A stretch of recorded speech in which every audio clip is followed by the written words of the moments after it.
Hi అండి, పీలత creation ఛానల్కి స్వాగతం. ఈరోజు గోదావరి స్టైలు చేపల పులుసు చేశానండి. చాలా బాగా వచ్చింది. ఎలా చేయాలో చూద్దాం రండి.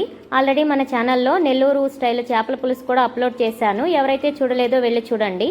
ఇక్కడ నేను ముందుగా 1/2 కేజీ చేపలు తీసుకుంటున్నాను. 50 గ్రాముల చింతపండుని 30 నిమిషాల పాటు నానబెట్టుకోవాలి. ఒక మిక్సీ జార్లో ఆనియన్ 2, వెల్లుల్లి 1, ధనియాలు 2 టీ స్పూన్లు, జీలకర్ర 1 టీ స్పూన్ వేసి మెత్తగా పేస్ట్ చేసుకొని పక్కనుంచుకోవాలి. ఈ చేపల పులుసుకి మసాలాగా పట్టా, లవంగ, ఇలాచీ, మిరియాలు కూడా మొత్తం పౌడర్ చేసుకొని పక్కనుంచుకోవాలి.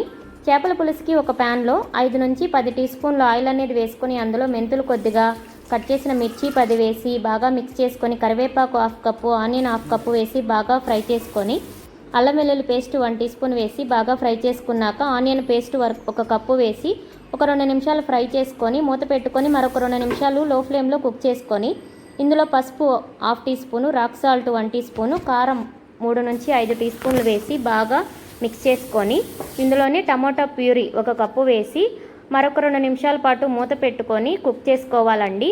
ఇలా ఆయిల్ అనేది పైకి తేలిన తర్వాత ఆల్రెడీ శుభ్రం చేసుకున్న ఫిష్ ముక్కలు కూడా వేసి మరొక 2 నిమిషాల పాటు లో ఫ్లేమ్లో కుక్ చేసుకొని, ఇందులోనే 1 కప్పు చింతపండు రసము, వాటరు 1/2 గ్లాస్ వేసుకొని, ఆల్రెడీ పౌడర్ చేసుకున్న మసాలా పౌడర్ కూడా 1 టీ స్పూన్ వేసుకొని, గరిటె అనేది పెట్టకూడదు.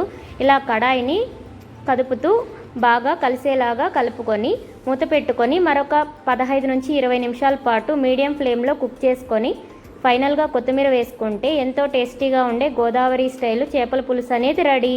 ముక్క కూడా చాలా బాగా ఉడికింది. మీరు కూడా ఒకసారి ట్రై చేసి ఎలా వచ్చిందో చెప్పండి. మీకు ఈ వీడియో నచ్చితే లైక్ చేసి షేర్ చేసి మరిన్ని వీడియోస్ కోసం నా ఛానల్ని సబ్స్క్రైబ్ చేసుకోండి. ప్లీజ్ సపోర్ట్ చేయండి. Thank you for watching.